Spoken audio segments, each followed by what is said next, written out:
Oh, it's time. I'm sorry. I'm still getting my paperwork together.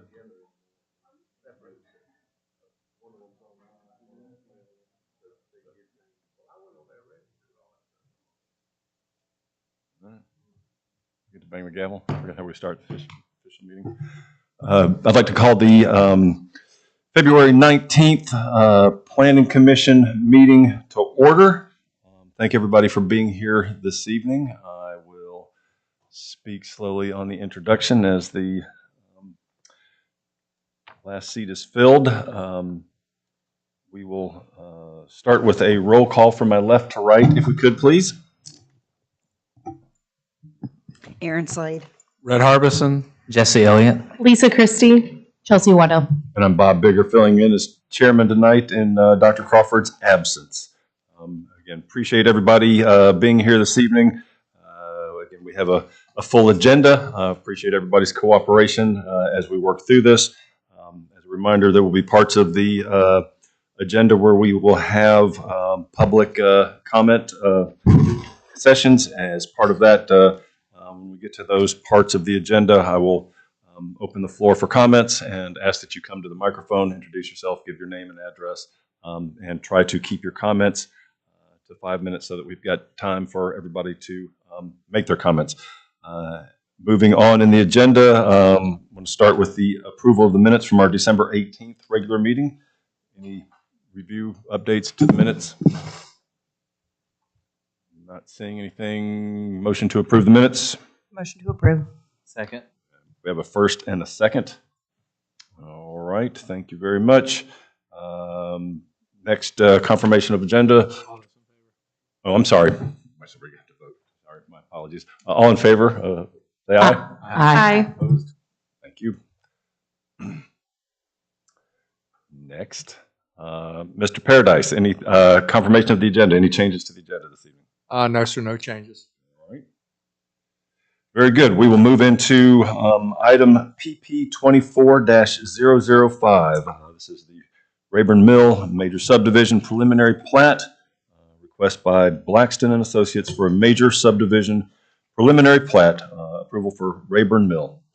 Project proposes 54 single-family attached homes. The application affects 0.2934 acres located at 401 West 5 Notch Road, including parcels 05, 19, 02, 001, and 031, zoned R7, small lot, single-family residential. Mr. Chairman? Yes, sir. Ms. Slade has submitted a recusal form for this, so she'll be stepping out of the room until it's heard. So noted. Thank you very much. Mr. Paradise, anything else about this request that we need to know from the commission? Yes, sir. Yeah, this is a piece of property, 29 acres, that y'all been working with for a while here for a few years. It is adjacent to Mossy Creek Elementary.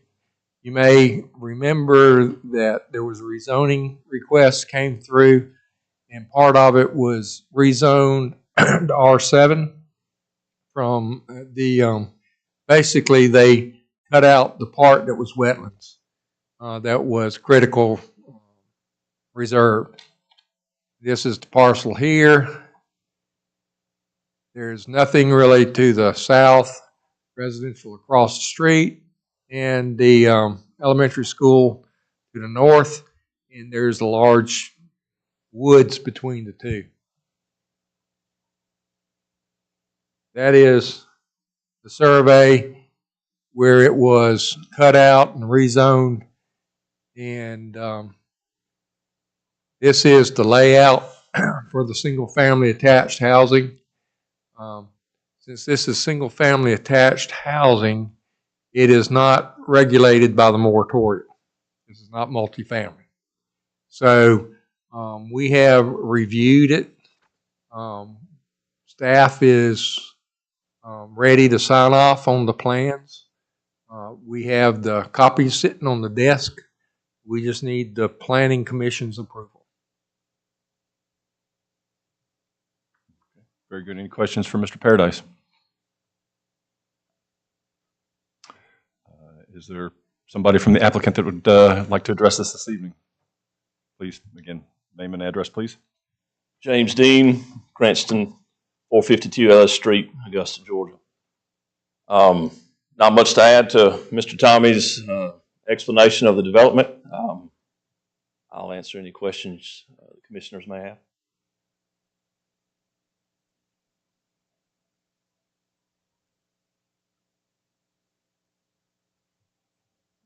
Any questions? All right. Yeah, we don't seem to have any questions. Thank you very much. If you'll sit down, we'll finish our discussion. Any discussion amongst ourselves? Questions? Comments? All right. Then I'll accept a motion to.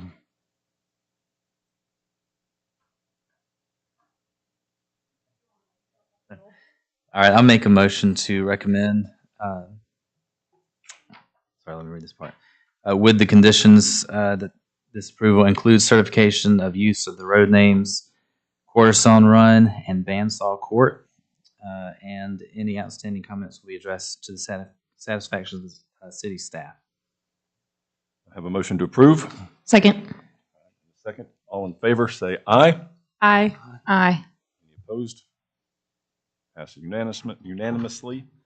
Thank you very much.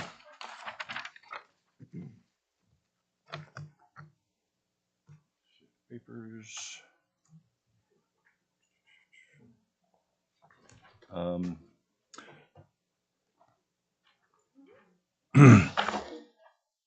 Next item on the agenda. Hold on. RZM 24-006. This is a rezoning request by McKnight Engler to rezone 25.59 acres from GC, General Commercial, to PUD Plan Development. The request affects parcels 01-20-01-001 and 01001-20-01-002, located at 1141 West Martintown Road.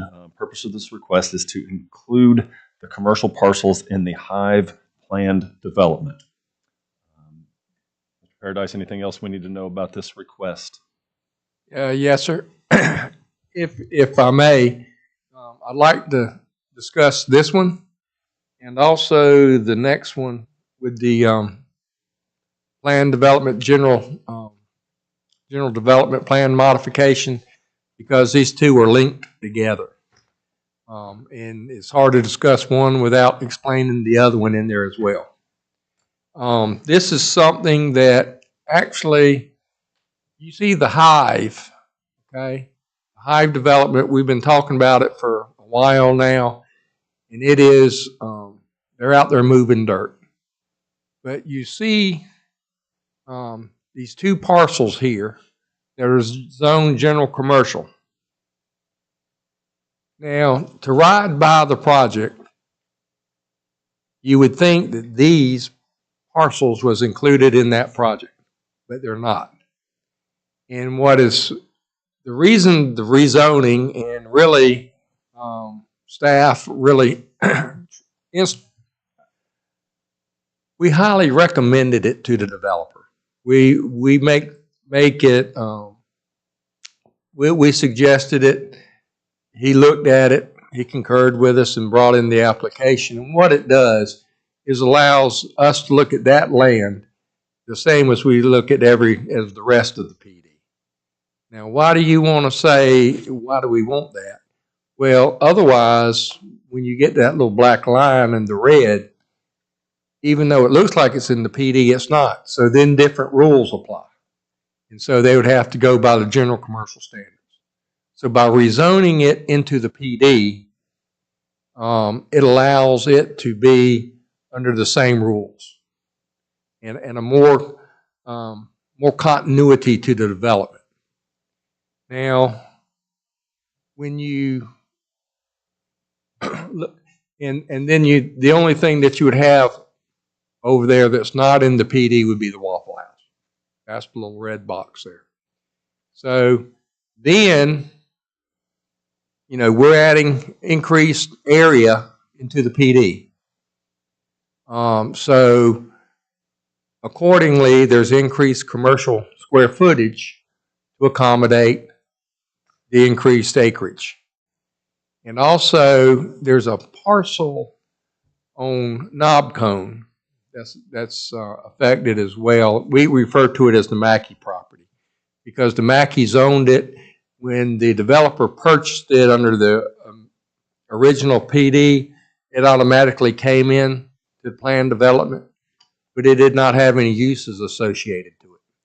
So the general development plan modification basically allows the uses on that parcel like the rest of the general development plan and these parcels up here. And that's probably just about as clear as mud, but any questions for me? And the developer is here. I guess my only sort of question is how to get left out to begin with? Why is this a separate thing? Excellent question, and the way I would answer that is before Tommy. I really don't know. Okay. You know, it is, I don't know. But I think that the development will run a lot smoother with it all being zoned the same, playing by the same rules. Tommy, And to be honest with you, it's easier on staff to regulate it. I have a question related to density. So if we zone these parcels into the rest of the planned development, that's allowing them a greater density in the other areas for residential development, correct? Because they're adding acreage? It's the same density. It will be?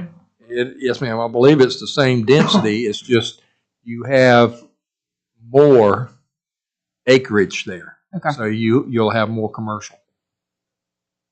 Mr. Endler's here. He can answer that probably better than me.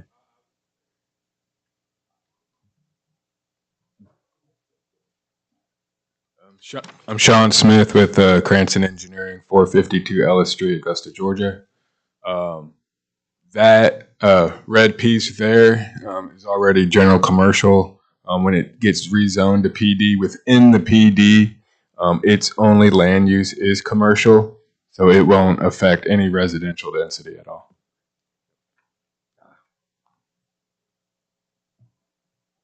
Do we need to officially open the public comment? Go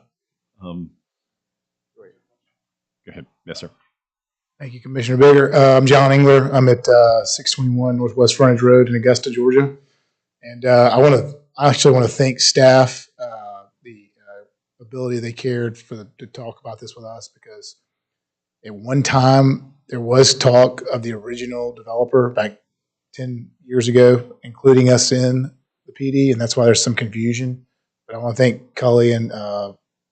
Tommy over here Mr. Paradise for their ability to kind of let us know. But once we kind of dove into the specifics, it made a lot of sense. And there's a lot of continuity that will be able to go better between these two properties. And it's just making it, it's just the right thing to do for the overall development.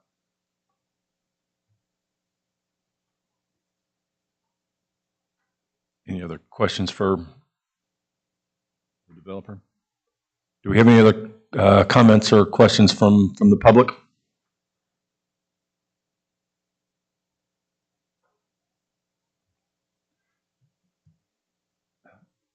Is there additional conversation around the second part, the plan development modification that we need to talk about at this point?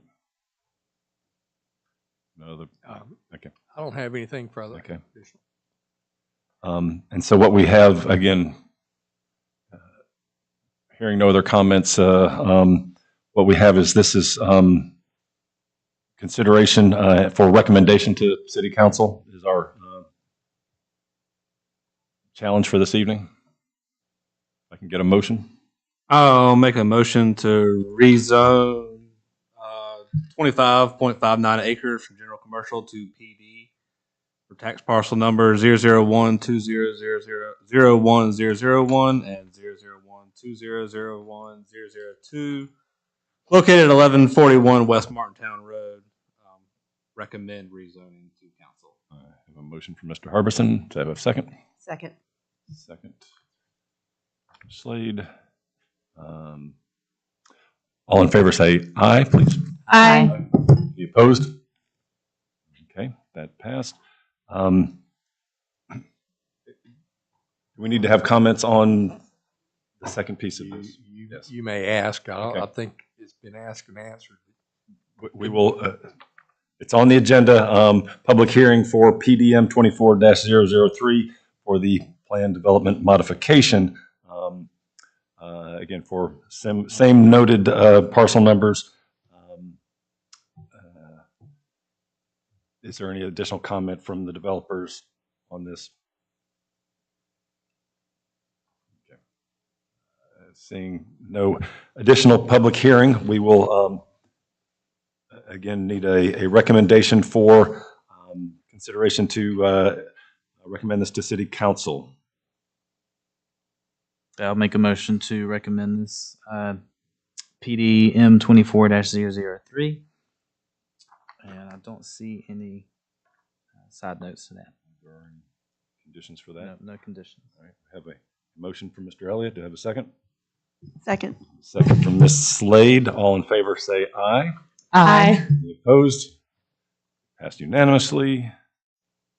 Thank you very much.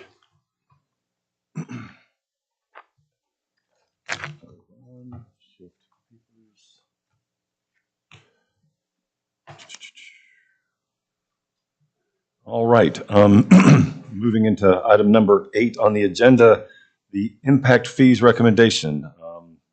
Again, public hearing to solicit comments from citizens related to the adoption of impact fees for the city of North Augusta. These fees are charged to new development to support upgrades to the city's infrastructure and are generally paid as requirement to obtain a building permit. Again, what we have tonight is to determine if we want to make a recommendation to City Council regarding the results of a capital improvement program and impact fee study that was presented by Tischler Bice. Mr. Paradise, what else do you have to add to this evening's discussion? For just full transparency, the Mr. Carson Bice, he presented to City Council in study session the program. And that link to that YouTube was forwarded to all of the members of the Planning Commission, and hopefully y'all had a chance to look at it. If you'll indulge me, I have a slide deck and was going to briefly go through that and have any questions that y'all may have. And then, have your public hearing. But basically, you may remember, it's been a couple years ago now, 2023, you received City Council passed a resolution directing the Planning Commission to study the possibility of impact fees. And along with that, the Planning Department had a RFP sent out, evaluated those, brought those to the Planning Commission, and y'all concurred with us that Tischler Bice company should move forward with doing the study for us, and council concurred and issued the contract to him. There was an amendment to the contract in that originally it did not include Parks and Recreation. As we went through there, the consultant felt like there was some money there that the city should be receiving, and that it would be in our best interest. So City Council amended that to include Parks and Recreation. But what are the impact fees? They're one-time payment for growth related. It's usually collected at the time of building permits. It cannot be used for operations, maintenance, or replacement. It doesn't go into the general fund. It's not a tax, but more like a contractual arrangements to build infrastructure with 3 requirements. There has to be a need, system improvements, not project improvements. There has to be a benefit, and it has to be proportionate. And that is key. You'll hear me talk about that throughout the presentation. It has to be a proportionate share. It's shared, part of it shared by the people, the existing community, and then part of it shared by the development community. Can I ask a question here at this point real quick? Sure. The need, um, that's an overall need that will pass this, or that's not an individual basis per? In this, you're also recommending a capital improvement plan. In there are specific projects. And it may not say, a sliding board at this park, but there's a certain amount of money that's put away for specific purposes. And that is the need. In 10 years, we will need 2 additional garbage trucks. That's a need. In 10 years, we'll need a certain amount of park space. That's a need, based proportionate to the population, the projected population. Okay, So that's what they mean by need. gotcha. Thank you. Cost recut, there's 3 ways to do that. Cost recovery, basically, and this is what's being used for our water and sewer calculations, is where you have capacity. That capacity costs X amount. There's so much left, so that you're paying back into the system. In essence, the impact fee is reimbursing the taxpayers for their portion of that infrastructure. There's incremental expansion, and we are not doing that. That's not part of our plan. And then there's the plan-based, the future. That's the other formula that we use, and that's common for public facilities, where what you do is it's a proportionate share. Part of it's coming from the general fund or some other funding source, and then part of it's coming from impact fees. Impact fees in South Carolina, they have to be in a separate interest-bearing account. It can't be commingled with the other funds. It has to be spent within 3 years of the scheduled date of construction in the CIP. Finance will have to do an annual report. To change the fee requires an update of the study, and it requires an analysis that estimates the effect of imposing the fees on affordable housing. I would say that the monies must be spent within 3 years of scheduled date of construction of the CIP. This is very important. Under this current legislation, if the city does not expend those funds within 3 years of the date on the CIP, they have to refund the money. They have to reimburse the money to the people that they collected it from. The other thing is impact fees in South Carolina are uniform. There's no exemptions. It's across the board. You can't pick and choose different people that the impact fee is imposed on. It's either all or none. So you can't exempt a school district. You can't exempt a church. You can't exempt public or city facilities. It's all in. So you site specific developer. You have to look at is there any credits that the developer would get. Site specific, say they construct a fire station for us. Well, you deduct that out. That would lessen their impact.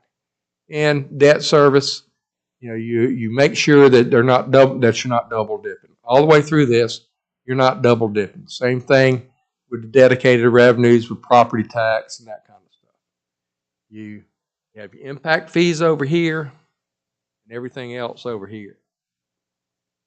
So what we're looking at is water, wastewater, parks and recreation, transportation, and sanitation.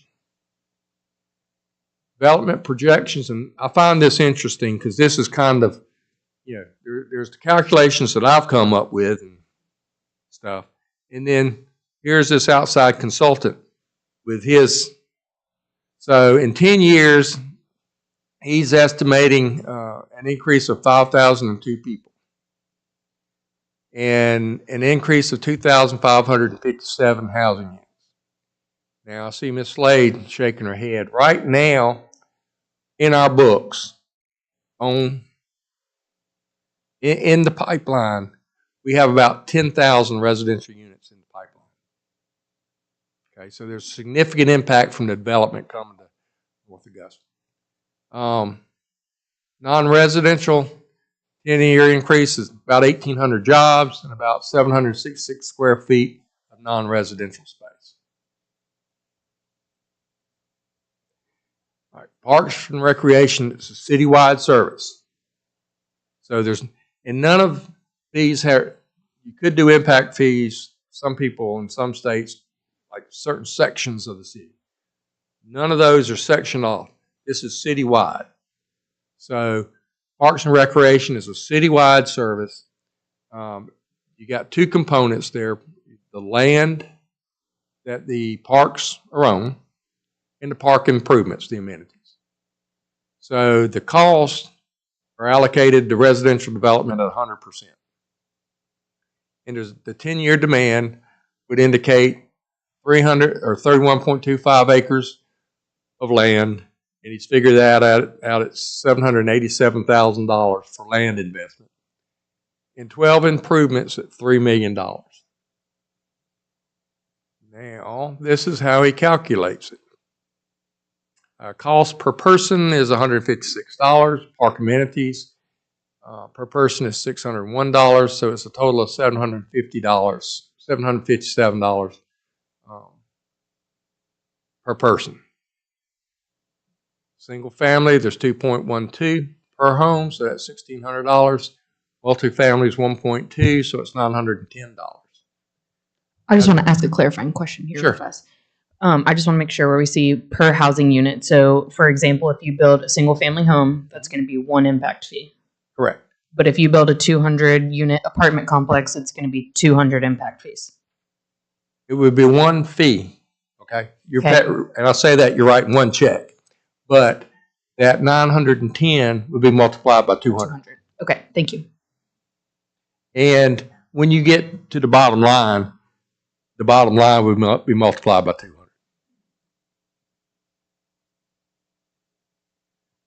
So here is how he calculated that out. You'll get about $781,000 for land and about $3 million for amenities, which give you about $3.7 million over 10 years. In sanitation, it's also a citywide service. Sanitation vehicles, they to be in the impact fee, it has to be a capital improvement above $100,000. So it's allocated 100% to residential development because that's where demand's going to be, is where they're going to be working. These aren't the commercial jobs, trucks we're talking about.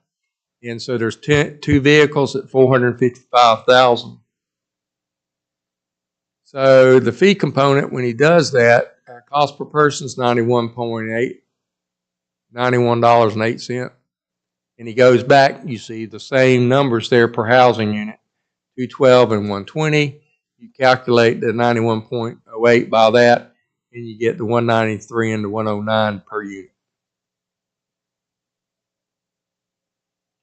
And then that gives you over 10 years, about $455,000 to pay for the new garbage trucks, for the new routes. What you don't see in here and cannot be in here is the staffing of the personnel on those trucks.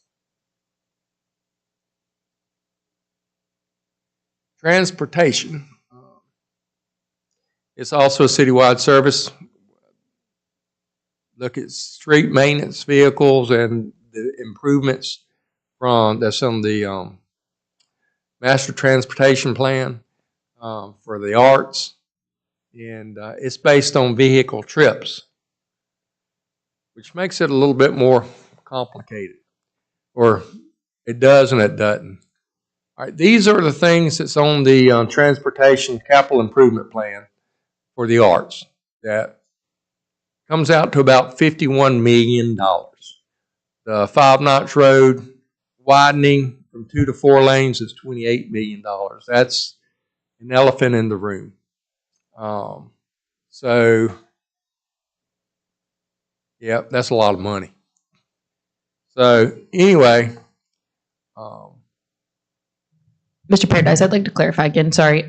So when we're looking at these numbers though, these proposed projects, they're not based off of the idea of an impact fee. We plan to move ahead with these projects regardless of whether or not part of the income comes from impact fees. these are in the transportation capital improvement plan. To get them off the long-range plan into the short-range to-do list, you need funding.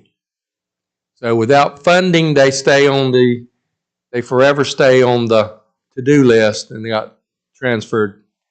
But you'll see here where in transportation, it's the proportionate share. So this is where the street sweepers come in. A new street sweeper, residential development is, how was this? Street improvements are $380 per average week vehicle trip. And then the street sweepers are $475, so it's $384. Comes down to $2,800 for a single family, $997 for multifamily, and then you get into the other development types in the calculation per square footage on the type use that it is, and that ties back to the vehicle trips per day. And this is where the projects lay out. The growth share for street sweepers is the full tilt because the additional streets. The growth share for the transportation improvements with everything is 8.7 million. And the existing share, the existing taxpayers, not from the impact fee, their match would be 43 million. Now, where does that money come from? If council were to approve this, they would be making, saying, hey, we're going to do this and we're going to find that funding source. That funding can come from wherever, penny sales tax, God's share, I think they've changed the name off of it, the state, different funding sources and pooled together to come up with that. The largest one, I think it is here. Nope. The largest one is the 4-laning of 5 Notch Road. And that's why I refer to it as the bear in the room. Then we get to the water. And then this is the buy-in approach. And that's where the city has this capacity that they've paid X amount for. And development will be reimbursing the city for the portion of that capacity that they're using. And so basically $25.9 million for the water treatment plant. They got 12 million gallons a day. Cost for a gallon of water is $2.16. And then this gives you, it is based on meter size because that goes back to your consumption table. So a 3/4 inch meter where you would propose fee of $406. 1 inch meter would be a $167 or $679 and so forth. The larger meter you have, the more water usage, impact you have. Wastewater area, it's the same way with the buy-in. We spent $6.5 million to buy 8.6 million gallons capacity in the Horse Creek Valley, and that comes out to 76 cents a share, or 76 cents a gallon. Now, this is buying existing capacity. I'm going to go on a sidebar here a little bit, and they are talking about expanding Horse Creek because the facility's full. There's no more capacity to be sold, and it will be slightly under $11 a gallon. So it'll be over $10 million to buy a 1 million gallon capacity in the future. So the draft water impact fee goes back to the 76 cent a gallon. Average use is 144. 3/4 inch meter is $109. So the impact fee summary would be for single family would be $406 plus $516 for the water and wastewater, which would give you about $5,100 total for single family detached residence. Multifamily would be less than that at 2016 plus the 5, so it'd be about $2,500 per unit. And this is something that was not included in with the. And I apologize for it not being larger.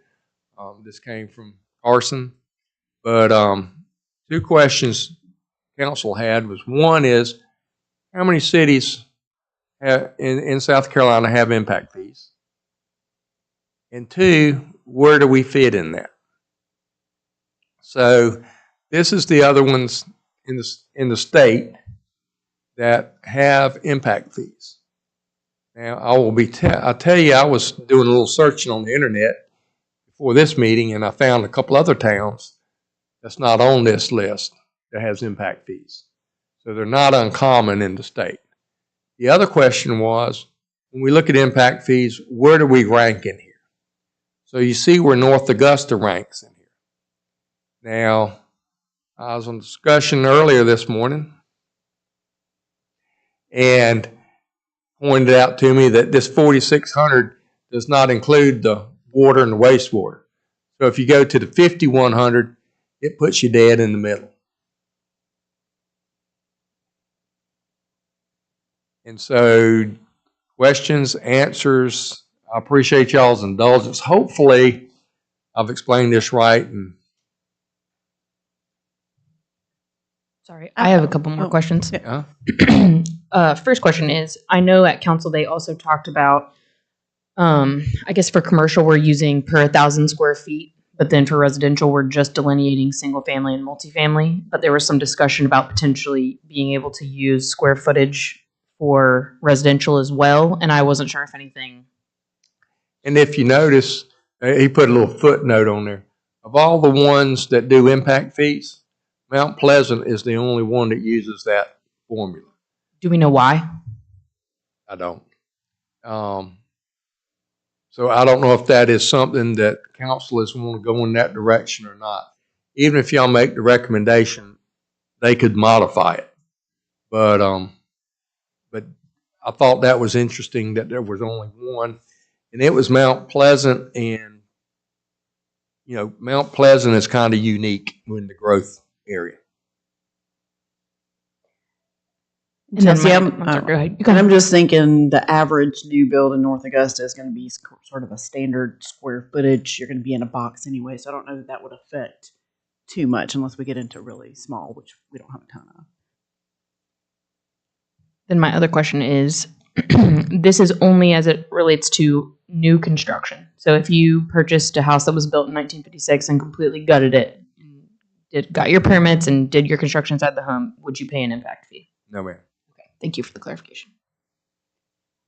I have a few questions. One of the comments I got and just sort of polling people about, hey, how do you feel about this? Because I'm a resident, but I'm also connected to the industry. So just wanted to get a feeling from both. And one of the comments from the Builders Association was sometimes maybe not referencing one of these folks, but impact fees aren't used properly. Mm-hmm. And that was their concern as they're setting this money aside, or the city is.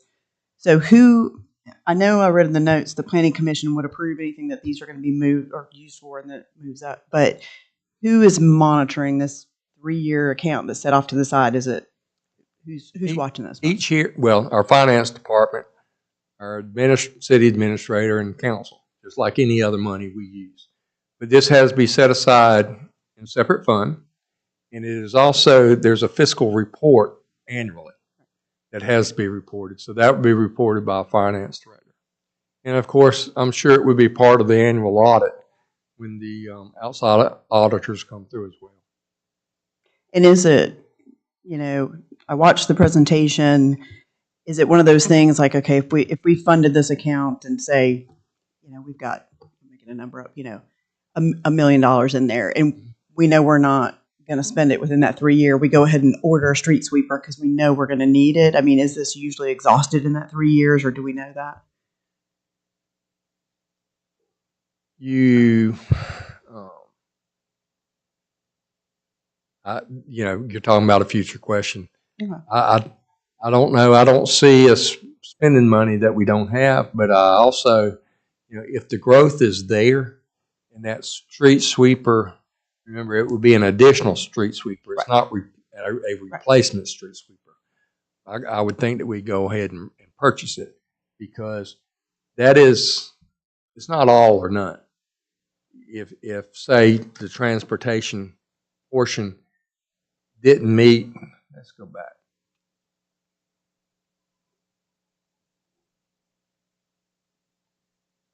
Say, any one of these could be funded there, but not all of them, but maybe one of them didn't do. So that portion would need to be refunded. But that wouldn't, but say Ascaga Lake was completed, Bergen Road was completed, but none of the rest was completed. Well, from there down would need to be refunded. Not the portion, but not the 14 million. That makes sense? Mm-hmm. Okay.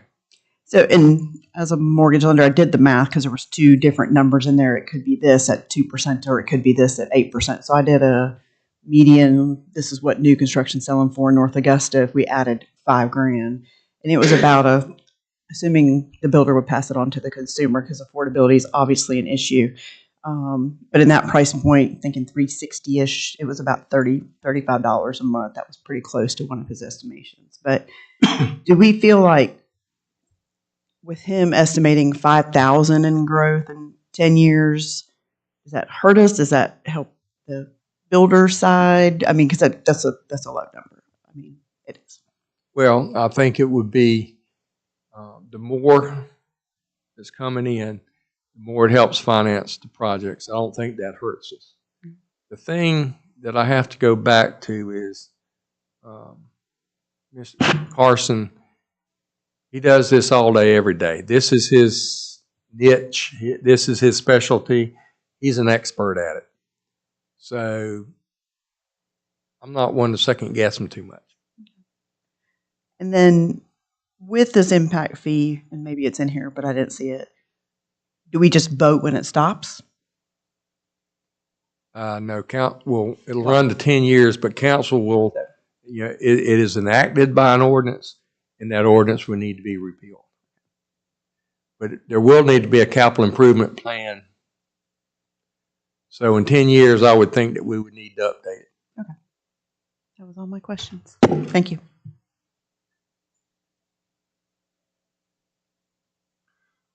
Again, just for my own clarification, to make sure I understand, again, looking at these numbers, again, if we recommend, again, our charge is to recommend this to council, we can recommend it as is. We can recommend with just portions of the, we could pick and choose Parks and Rec and Transportation out of this. We could change our recommendation to do all or none of these or whatever. But assuming we pass this, City Council, again, they would then have the option to obviously pick and choose parts of this if they wanted to just do Parks and Rec and Sanitation or whatever. But assuming, right, just for my own clarification, if all of this was adopted, that $5,100 number for a single family home, right, is added on for the construction of a single family home. If they adopt parks only, it's only $900 addition to a home or whatever. So that's the $5,100 would be the max. It could be less if they chose to do 3 of the 5 or 4 of the 5 or something like that. Correct. Yeah. And I do also remember from the council meeting, just to clarify that point as well, that there were a couple issues where he said this is the recommended cost per trip. with this example, but you could pick 350 if you wanted to. And so they can go through and say, we're not actually going to do the whole 380. We're just going to do 350 per trip. Now, the money doesn't magically appear from somewhere else, but we can designate the amount necessary. And I will tell you, and I agree, that is what he said, and council has that authority, and y'all can certainly make a recommendation. I will go back to the lady that gives us the training. I can't think of her name. And as she told me, you have to be careful there, because then at the end of 10 years, you don't have enough money to do the projects, and you have no projects and refund the money.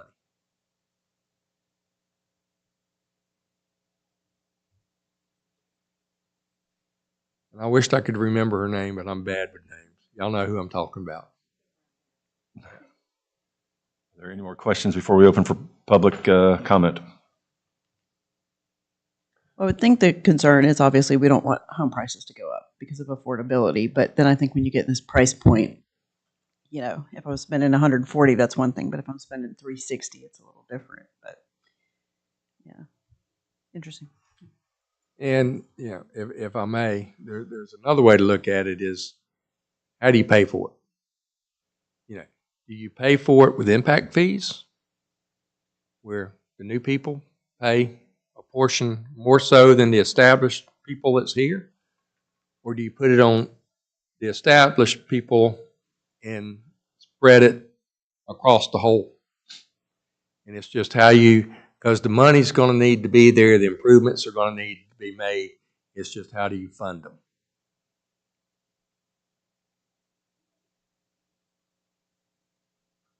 Any other comments before we? I'd like to officially open the meeting for public comments on the impact fee proposal. Is there anybody that would like to address this evening? Thank you. Thank you, Mr. Chairman. Jason Winkter with Ivy Development, 17578 Atomic Road, Aiken. So if you're not directly in the development business, you may not realize the fees that we already pay to the city, that I would say are impact fees. In a way, preliminary plan review, it's $175 an acre when we bring in a subdivision plan. Maxes out at 14 acres, maxes that out at $2,500. So we're probably always just about hitting $2,500 every time. Our site contractor, before he starts site work, has to pay a business license fee based on the a percentage of what he's going to build. So he's not going to eat that. He's going to charge that back to us. So to give you an example, in Forest Bluff Section 1, our site contractor paid $7,700 for a business license for that job, which we paid him back for. You got a final plat review fee, $500. You got, from the developer, we have to post a performance and maintenance bond. Those are two separate things at the end of the job. That's real money. As the banker in the room knows, he loves to give those out, right? And with no time frame tied to them. But we have to have that amount of money set aside.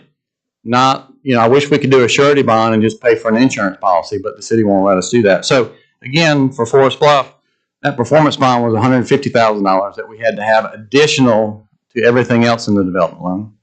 The maintenance bond was $200,000 additional. We also pay a water and sewer tap fee now when we pull a building permit. Per house, that's $1,150. We also pay a building permit fee when we turn in a building plan. And those are percentage based, but they're roughly $2,000 a house.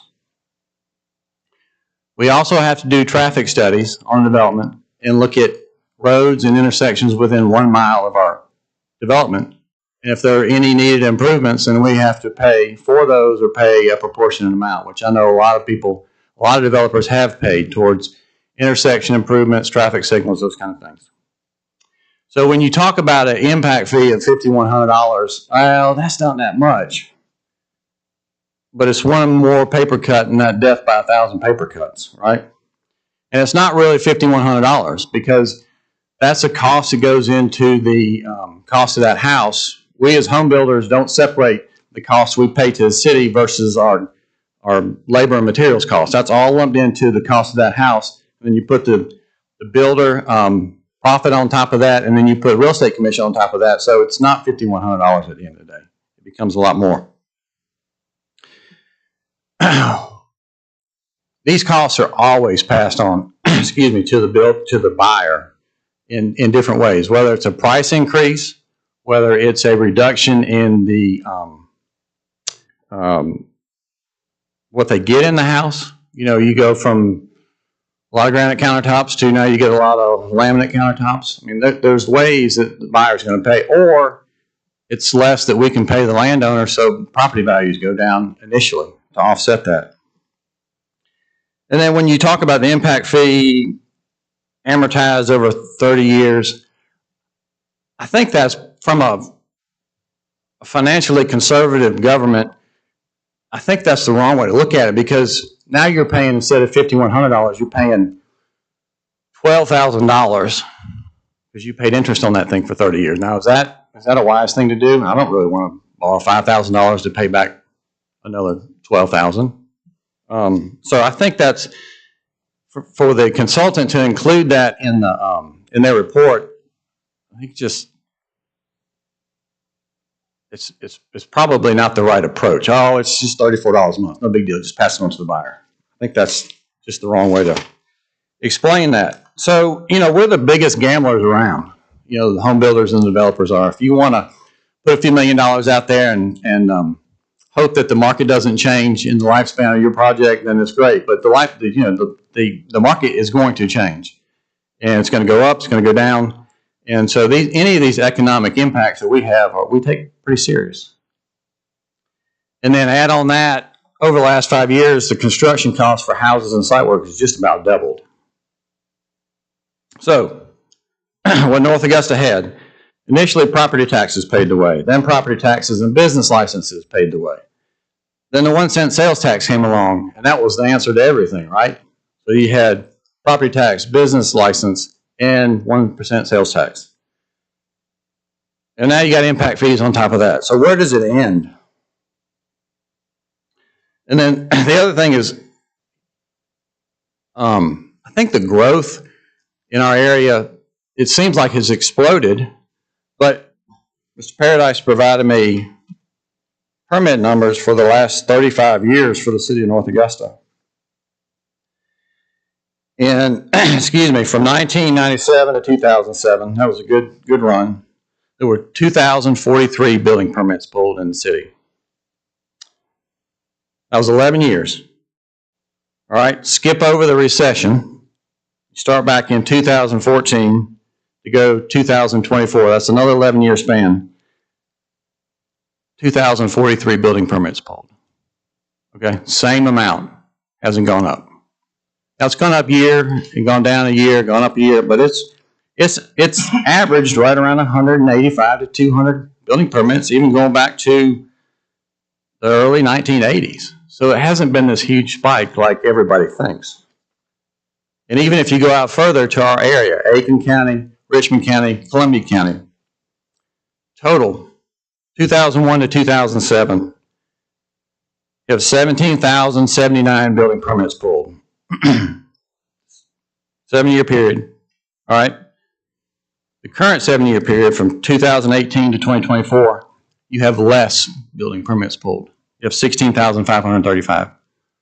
So the number of houses in our area is staying the same. It's not, you know, there's only a certain number of houses that are going to sell in this area. I know Mr. Paradise talks about, and y'all know of these big projects that have been approved or going through approval in North Augusta, 8,000 or 10,000 units. They're not going to be built tomorrow. You know, there's just not enough buyers. These guys are smart. They're not going to put more houses on the ground that can be sold. And so if you average a couple hundred houses a year in North Augusta, it's probably going to stay that way. Now, you might suck some life out of Aiken County, but you're still not going to take all of Aiken County into North Augusta. So I don't think you're going to get overrun by development. So I think that, you know, the financial shortfalls of the city and all these projects, I think it's wrong to put them on the backs of that family that moves in tomorrow. You know, that if there's problems that exist today, and I know Tommy talks about a proportionate share, but it's still a very heavy proportionate share that's proposed on new construction. Folks that are living in the city today are contributing to those shortfalls right now. So, you know, I think it needs to be looked at and shared in a more fair way. And then my last question, this is more to Tommy. If this thing passes, how does it take effect? Like if I have a neighborhood, am I grandfathered in or exempt? And then anything that comes past the day, or is it any building permit that comes in past the time the ordinance is? And that would be based on how the ordinance is approved. And the consultant, I reached out to him today to actually draft the ordinance, and I haven't received that. It may be enacted when the ordinance passes. It may be a pending ordinance doctrine, which after first reading, it basically goes into effect, or they could put it into effect at some future date. And I'm just saying, say July 1, just because that's kind of the start of fiscal year for somebody. But then after, typically it's issued when the building permit is issued. So when you get your building permit is when it would be charged, not development. Right. If it was on a development, then the impact fee wouldn't go on infill lots. And it's important to capture everybody. Everybody pays their fair share. So it would be your building permit, and that will be dependent on the language in the ordinance. But just because you have a development that's underway, the next time you pulled a building permit after it was enacted, after that effective date, you'd have to pay the impact fee. Okay. Thank you.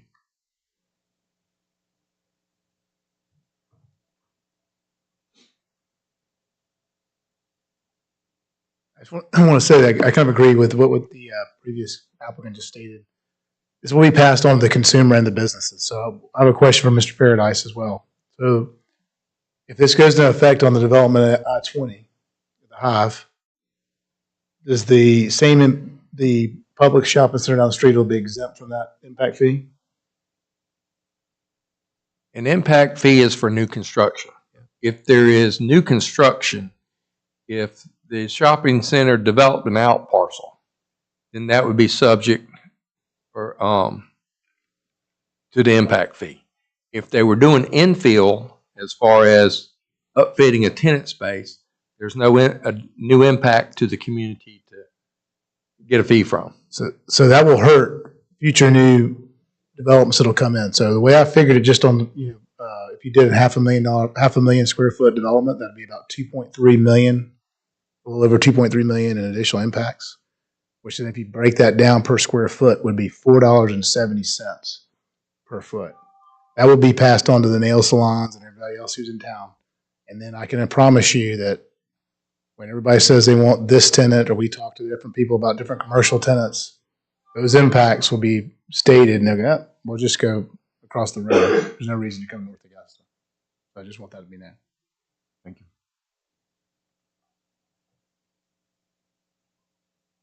Is there anybody else that have a comment?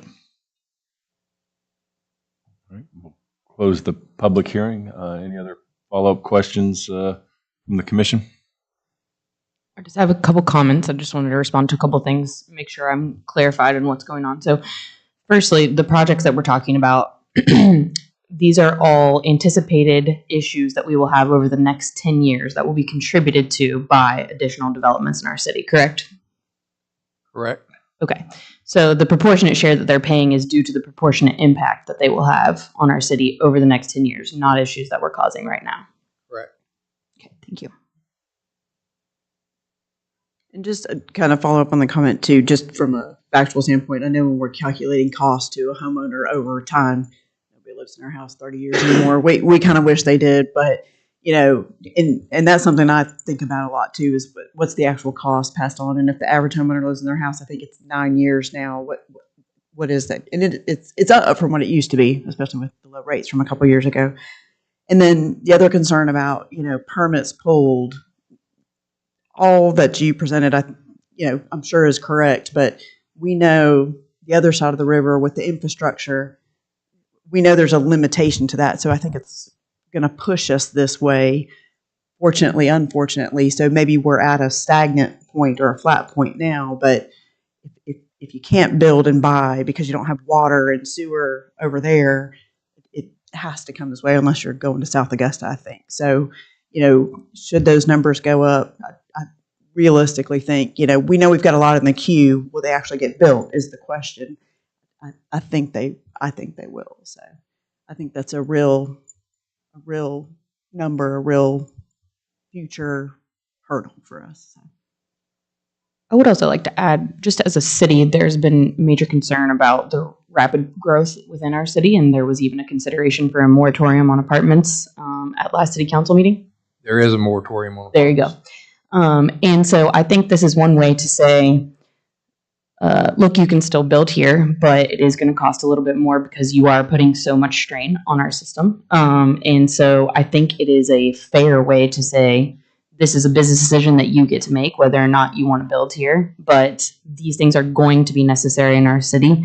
And our citizens have concerns that additional development is going to put additional strain on the system that can't support it. So it's important to understand that there are two sides to it, of course, the developer and new people coming into the city, but there's also the people who already live here, who own businesses here, who work here, who want someone to make sure that our city grows appropriately with the developments that are within it. I'll add to what Chelsea said. So, like, for instance, for the Ivy development, I would hope that if this does pass through, that, I mean, of course, they're a business, and when you do a development, you have what you expect to have your set costs, like you said, like your permits and things like that.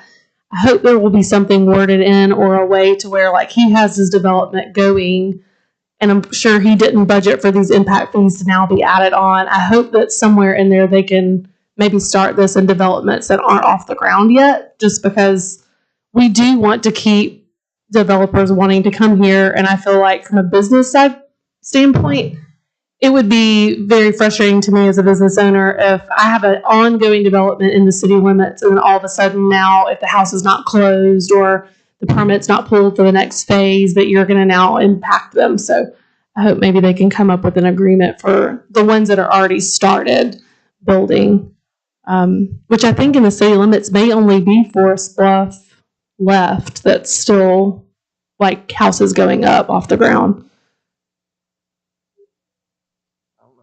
At this moment. There might be one more, Gregory Landing. Yeah, I think those might be the only two. So I don't know how to put that in there, but I hope that council, or when they draft the ordinances, that they'll at least take that into consideration if it does pass. My 2 cents.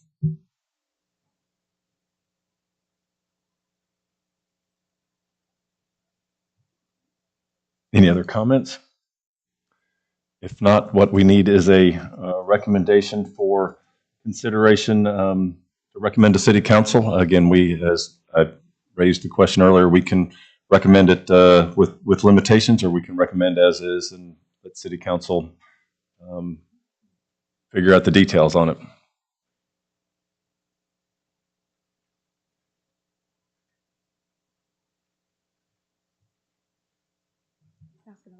You can ask another question. Mr. Paradise, have they considered any other categories, or is this the final number of categories they're planning to parcel out the money? At this point in time, it's all that has been surveyed. They could always do an additional study, and it would have to come back to the Planning Commission and get a recommendation and go through the process before it was added on. There was specific reasons why they added Parks and Recreation, not public safety. That is because a lot of public safety's financing needs is being addressed through the penny sales tax. So, you want to make sure that what the money that you're putting on, that you're asking for, is what you need for the projects, and you don't get too much.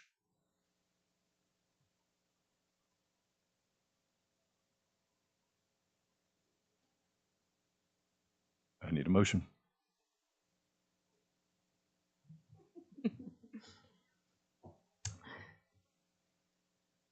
I will make a motion to recommend to City Council that we improve the impact fee with a recommendation that they pay special attention to how exactly they enact the ordinance and what it means for people who are currently underway with developments.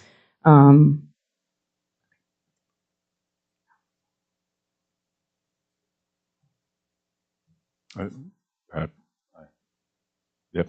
What was that? Is what how about the current developments? What was that wording there? I just wanted to recommend to City Council that they pay special attention with the ordinance to how they enact it and when and to what degree it affects people who are currently in the development process. Gotcha. Have a motion? Second. Second. All right, call to vote. All in favor, say aye. Aye. Opposed? Aye. One opposed? Thank you very much.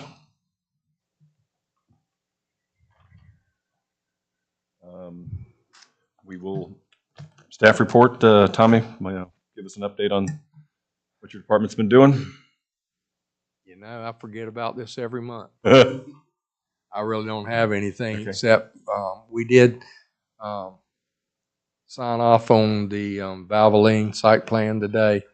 We have signing off on a site plan modification for 3 of the parcels down in Riverside Village, and where they're building the apartments. And we'll be signing off on